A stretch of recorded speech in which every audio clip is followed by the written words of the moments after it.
Olá, eu sou a Cris e eu estou aqui para mais uma aula sobre Espiritismo. Eu vou fazer uma pergunta: quem é que tem medo da morte? A grande maioria tem medo. E a grande maioria diz que o medo, na verdade, é do momento da passagem ou então das doenças que antecedem a morte. As pessoas têm medo de sofrer para morrer. E Kardec nos diz que nós devemos procurar compreender o fenômeno da morte para podermos perder o medo. Porque muitas vezes a gente fala que tem medo da doença que antecede a morte, mas as doenças acontecem durante a nossa vida, às vezes doenças graves, e nós nos curamos e não morremos. Então já é um medo infundado, né? Não é porque se tem uma doença grave que vai morrer. Podemos ter doenças graves, como acontece muitas vezes, né? E a gente sara, fica bem e ainda vive muitos e muitos anos. Mas as pessoas dizem que tem medo dessa passagem, do momento em que vai morrer. E também do após-morte, em que lugar que eu vou estar. Então nós devemos tentar compreender o máximo que pudermos para poder tirarmos esse medo, porque na verdade a morte é algo natural. E afinal de contas, todos nós vamos passar por ela, queiramos ou não. Nós vamos perder o nosso corpo vai morrer com certeza. O corpo do nosso pai vai morrer, o corpo da nossa mãe vai morrer, o corpo dos nossos amigos vão morrer. E no entanto, a gente não consegue nem conversar sobre isso. A gente não consegue enfrentar esse assunto frente a frente. E deveríamos, porque como eu disse, é algo que ninguém vai escapar. Todo mundo vai passar por isso. Existe uma pergunta que as pessoas fazem, inclusive familiar meu já fez para mim.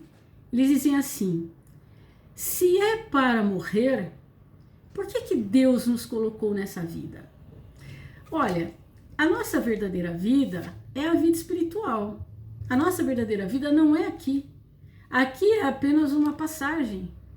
E quando a gente vai para o mundo de lá, a gente consegue viver com mais plenitude. Consegue viver sem tanta limitação que o corpo físico nos faz. O corpo físico é uma prisão. O corpo físico é algo que prende os nossos movimentos, é algo pesado que nos prende aqui nesse planeta tão pesado. Então, por isso que nós morremos, porque nós temos que ir para o nosso lugar verdadeiro, que é o plano espiritual. Mas aí a pessoa fala assim: mas se nós temos que morrer para ir para o nosso lugar verdadeiro, que é o plano espiritual, então por que a gente nasce? Ou seja, por que a gente volta para cá? A gente nasce e volta para cá porque a gente tem imperfeições e temos que vencer estas imperfeições. Nós temos que evoluir. Tá, mas a gente não pode fazer essa evolução lá no plano espiritual? Muitas pessoas fazem essa pergunta também. Por que a gente não fica só lá, né? Evolui lá, faz tudo que tiver lá. Por que temos que passar por esse processo do nascimento e passar novamente por esse processo da morte, que nós já morremos inúmeras vezes, né? Nós não estamos aqui pela primeira vez, já vivemos aqui nesse planeta muitas vidas. Então nós já passamos por muitas mortes, mortes em situações muito diferentes e ainda temos medo. Então, por que tem que ser aqui? Porque o corpo físico age como um dreno, como se fosse um dreno. Através do nosso pensamento, através da nossa vontade, através das nossas ações, nós vamos purificando o nosso perispírito e essas imperfeições vão sendo passadas pelo corpo físico. Inclusive, as doenças, elas começam no perispírito. Regra geral, começa no perispírito e acaba passando para o nosso corpo físico. Então, por isso que a gente nasce, por isso que a gente reencarna, porque a gente precisa evoluir. Tanto que, quando nós evoluímos, nós não reencarnamos mais. Existe um limite para a reencarnação. Esse limite é a nossa evolução. Para cada um vai ser um tempo diferente. Para uns vão ter que viver milênios, né? Outros vão ter que viver um pouco menos, outros vão ter que viver um pouco mais, depende. Depende do esforço que cada um faz para se melhorar, para vencer as más tendências, para vencer os vícios, para vencer as imperfeições. Venceu tudo isso, não reencarna mais, não há mais necessidade de reencarnar. Não precisamos mais do corpo físico para drenar imperfeições que não temos mais, certo? Tanto que nós temos que pensar o seguinte: nós temos dois corpos, como eu já falei em aulas passadas. Nós temos o corpo material e o corpo espiritual. O nosso corpo material, ele é muito parecido com o nosso corpo espiritual. Para comprovar isso, Paulo de Tarso diz o seguinte nas suas cartas: enquanto sua máquina física dormia, quer dizer, Paulo estava lá com o corpo dormindo na cama, os mentores amigos o conduziam a esferas superiores. Ora, se meu corpo está na cama dormindo e vem amigos espirituais e me conduzem a uma esfera superior, isso significa que eu tenho um outro corpo. Porque como que eu vou para algum lugar sendo que o meu corpo de carne está aqui? Então isso é uma prova de que temos dois corpos. Eles o conduziam a esferas superiores a fim de receber preciosas orientações. Semelhantes deslocamentos não constituem privilégio dos santos. Todas as criaturas humanas o realizam. Por quê? No sono. Quando nós dormimos, o nosso corpo espiritual sai do nosso corpo material. Para onde que ele vai? Isso vai ser para uma aula seguinte, uma aula um pouquinho mais para frente, que eu vou falar do sono. Mas já saibam, quando nós dormimos, o corpo espiritual sai. Por isso que a gente descansa. Se o corpo espiritual não sai do nosso corpo, nós não descansamos. Por isso que muitas vezes também, uma das razões, não a única, que acordamos cansados. O corpo tem que ficar sem o espírito para essa máquina física aqui repousar. E ele completa: e para explicar a natureza da sua experiência, ele comenta na primeira epístola aos Coríntios o seguinte: há corpos celestes e corpos terrestres, que eu também já falei para vocês, né, em aulas passadas. Então, é uma prova, né, de que nós temos o nosso corpo espiritual e o nosso corpo material. Por que eu estou falando isso? Porque com a morte, o nosso corpo espiritual sai do nosso corpo material. E o Livro dos Espíritos nos diz que a nossa individualidade se mantém depois que morremos e a nossa aparência é muito parecida com a que tivemos com o nosso corpo físico. Aí vem uma segunda pergunta: qual é a diferença então entre sono e morte?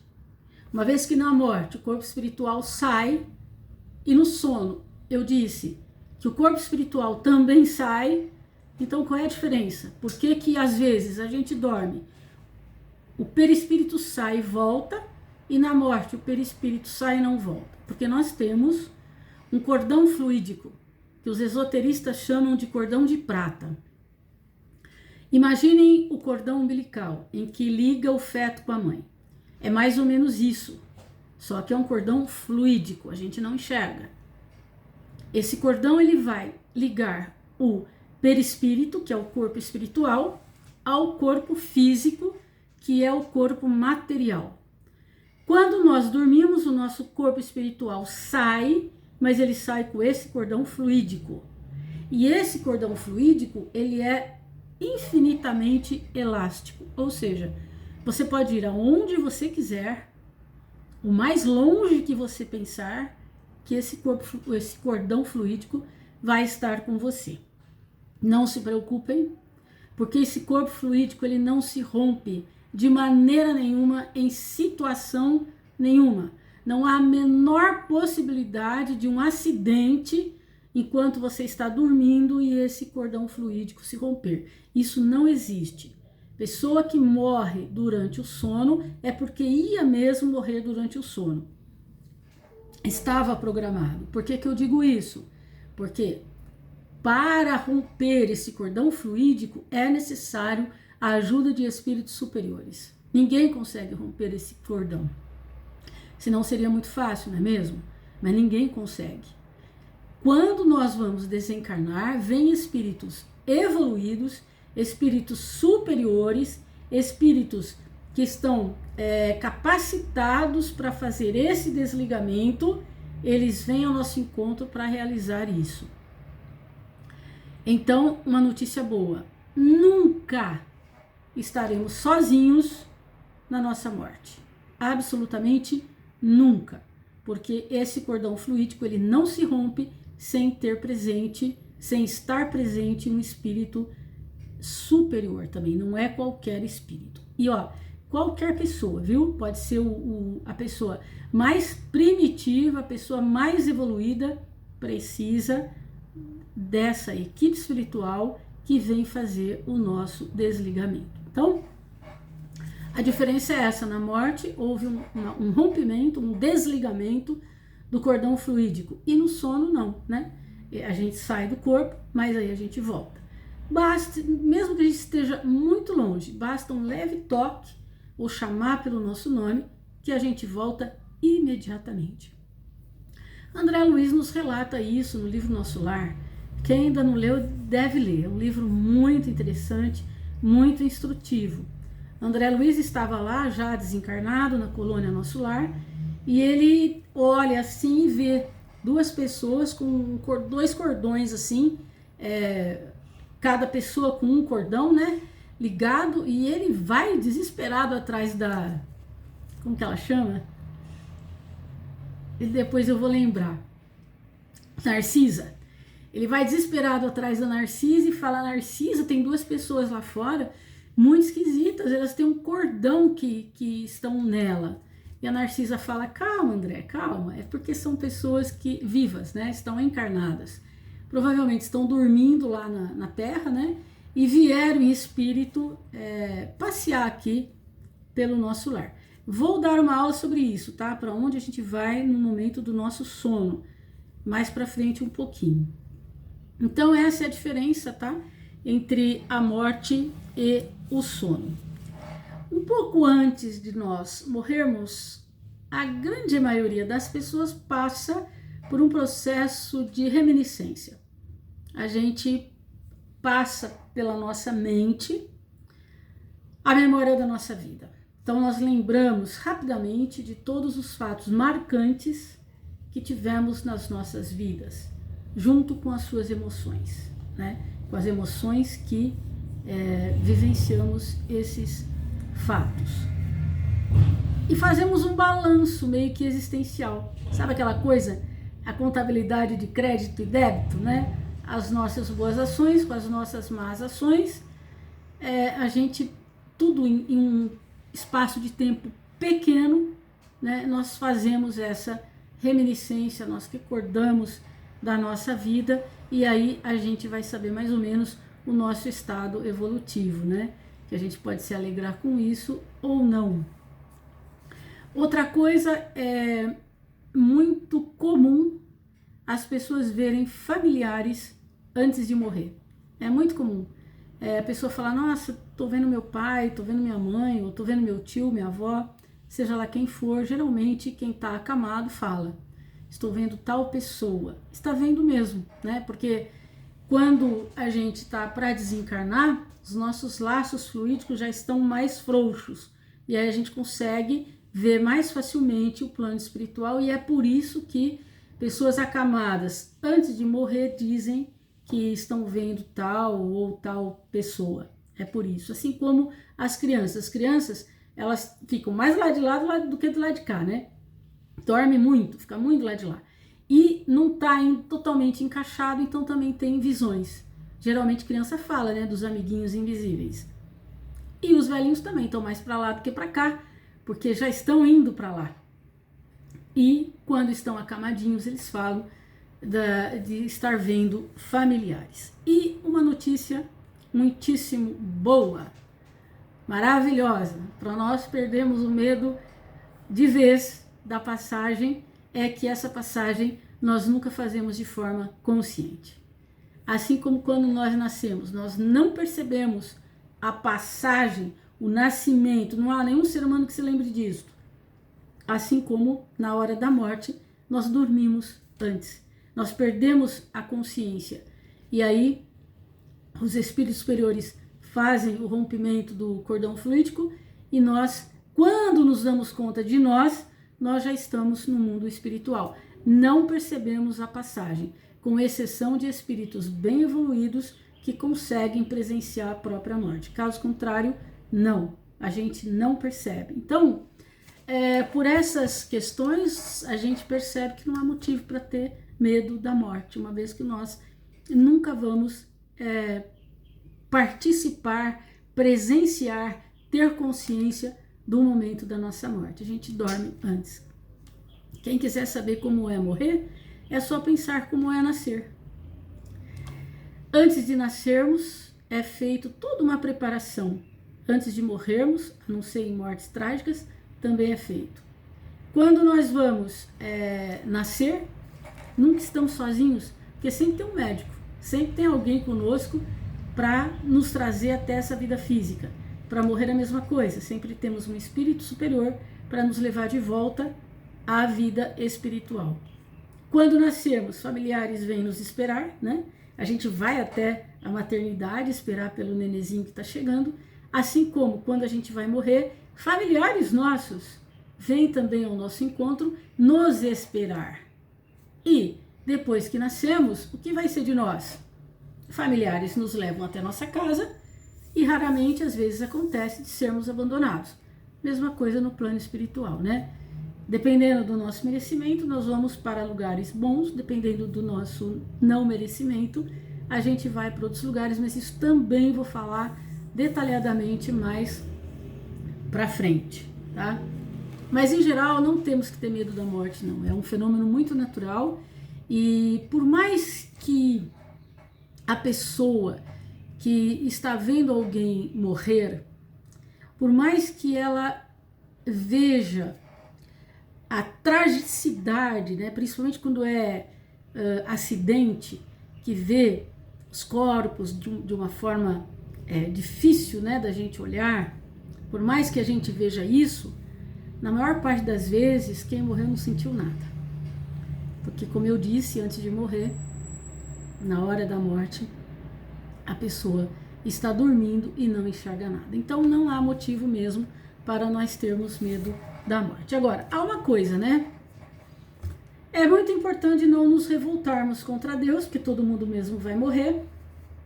E mais para frente eu vou dizer, inclusive, dessa justiça, né, divina, do porquê que pessoas morrem logo ao nascer, pessoas morrem na infância, pessoas morrem de acidente, pessoas morrem naturalmente, as mortes trágicas, a idade com que morre, né? Por que tem uns que morrem jovens, outros morrem velhinhos. Eu vou falar sobre tudo isso com vocês, mas é importante não se revoltar, porque existe uma lei de causa e efeito, que vai controlar tudo isso, e também é importante não nos desesperarmos com a pessoa que está morrendo. Muitas vezes nós temos um familiar que está hospitalizado e a família inteira fica em polvorosa. Fica todo mundo em cima daquele doente, desesperados, sem aceitar que a pessoa se vá, e isso atrapalha o desligamento que os espíritos superiores têm que fazer. Quando o negócio fica muito intenso, o que a espiritualidade faz? Joga um magnetismo no doente, ele ganha uma vitalidade, o médico fala, nossa, o paciente melhorou, saiu daquele estado, familiares podem ficar sossegados, porque o paciente deu uma melhora inacreditável. Ufa! Todo mundo fica tranquilo, respira aliviado, graças a Deus não vai morrer, e vão tudo para casa. Só fica um às vezes. O que acontece? Aqueles pensamentos difíceis dos familiares em relação àquele que está morrendo terminam, cessam, porque eles acham que a pessoa melhorou muito. E aí então a espiritualidade vem e faz o desligamento. É o que as pessoas diziam assim, nossa, foi a melhora da morte, né? Às vezes, antes de morrer, a pessoa dá uma melhora muito grande. Melhora muito grande por quê? Para os familiares deixarem aquela pessoa morrer em paz. Nós temos que aceitar a morte. Nós temos, se nós estivermos presentes no momento da morte de alguém, nós temos que estar tranquilos, confiantes em Deus. Antes dele ser meu pai, ele é filho de Deus. Antes dele ser minha mãe, ele é filho de Deus. Antes dele ser meu filho, ele é filho de Deus. Então, quem mais? Se eu quero muito o bem dessa pessoa, Deus quer isso antes de mim, e em primeiríssimo lugar, e com sabedoria. Então, aceitemos. Deixa a pessoa fazer esse desligamento da melhor forma possível, de forma suave. Que coisa boa se a pessoa pode ir para o plano espiritual rodeado ali de amigos, de familiares que estão em prece, estão em oração, estão aceitando, estão falando, olha, pode ir, você já fez tudo o que você tinha que ter feito, nós agradecemos por tudo, absolutamente tudo, vai em paz, fica tranquila, a gente consegue se virar sozinho, porque muitas vezes a gente vê em velório a mulher falando assim, ai meu Deus, e agora, o que vai ser de mim? Ou porque perdi o meu marido, ou então, ai, o que vai ser de mim agora, que perdi o meu filho? Meu Deus, quanto egoísmo. Em vez de pensar naquele que se foi, pedir ajuda para aquele que se foi, pedir um bom encaminhamento, pedir que os espíritos possam estar com ele, encaminhando para lugares bons, que ele possa ter paz, que ele possa fazer a sua passagem em paz, não. A gente fica pensando na gente, isso é muito egoísmo, é muito triste de se ver, tá? Outra coisa muito importante é não ficarmos revivendo a cena, por exemplo, quando um espírito, uma pessoa morre de um acidente. Aí as pessoas ficam rezando por ele, lembrando desse acidente. Não devemos fazer isso, né? Nós devemos, pelo contrário, pensar na pessoa feliz, quando ela era viva, com saúde, feliz, para poder ajudar. Isso eu também vou falar mais para frente. E isso está no livro Vida no Além, do Chico Xavier.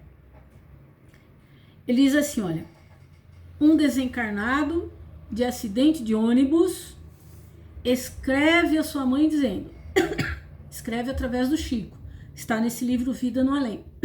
Ele diz, rogo à senhora que me ajude com a sua paciência.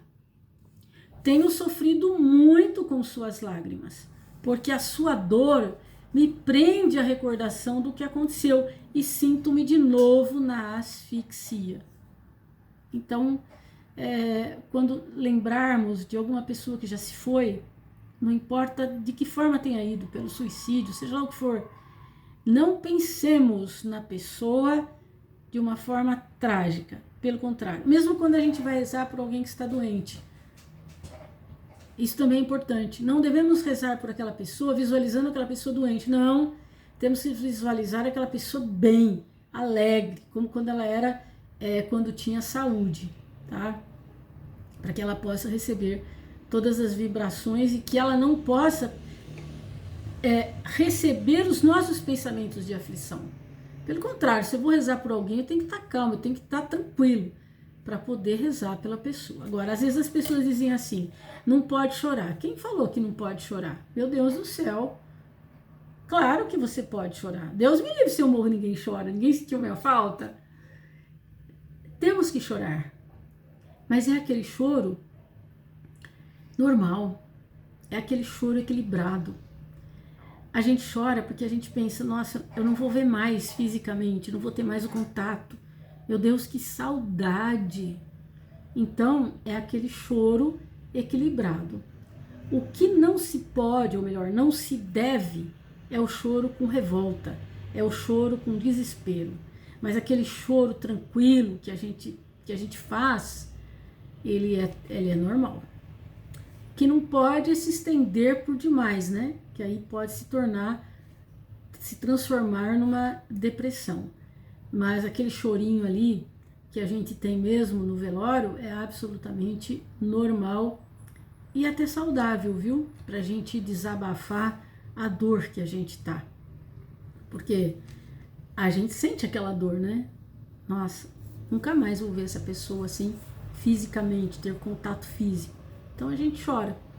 Mas passa logo, porque também Deus dá uma força inenarrável para nós, nos momentos das nossas aflições, das nossas dificuldades. Bom, eu vou ler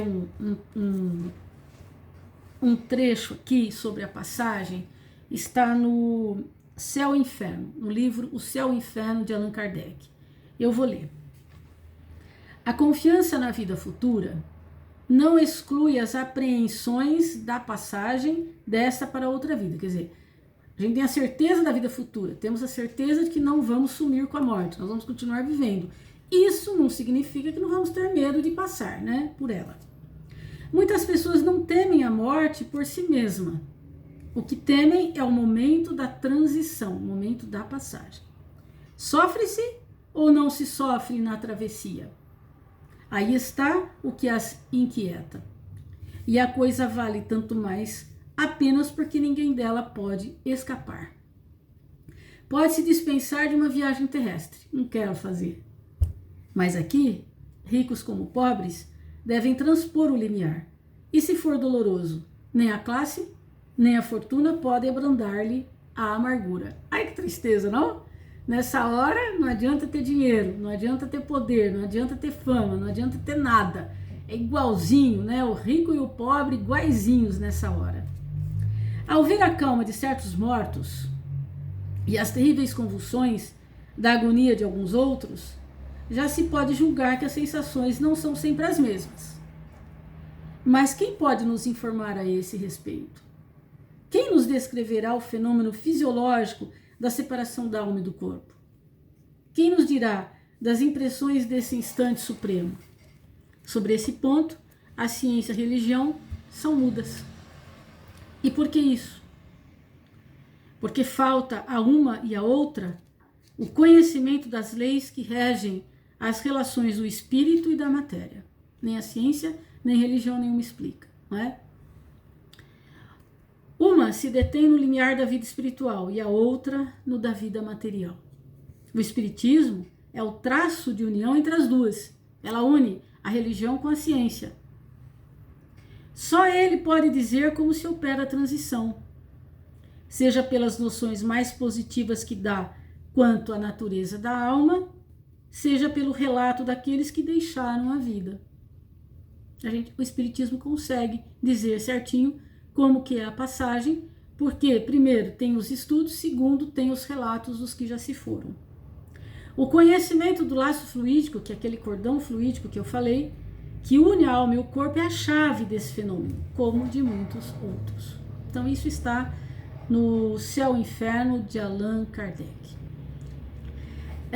Termino essa aula desejando uma feliz semana para todos vocês e dizendo que esse tema não se esgotou, nem vai se esgotar tão rapidamente, tá? Vai ter mais algumas aulas sobre isso. Então, um beijo para todos vocês e até quarta-feira que vem, se Deus quiser.